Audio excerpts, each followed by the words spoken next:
In this video, I'll show you how to fix Trust Wallet when your balance is not showing. First, open Trust Wallet and check the basics.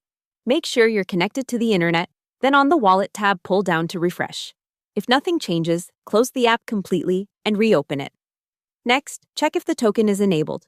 Tap the Manage icon in the top right, search for the coin, for example like USDT, BNB, SOL, and make sure the toggle is on. Now confirm you're on the right network and address.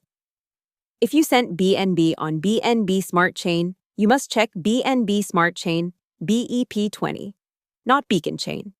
And you must be in the same wallet you used to receive. If it's a newer token, tap the Manage icon, then Add Custom Token, paste the contract address, choose the correct network, and save. Your balance will show if the tokens are really there. As a last step, make sure the app is updated in the App Store or Google Play. If needed, you can re-import your wallet with your recovery phrase on a fresh install. Just keep that phrase safe and never share it.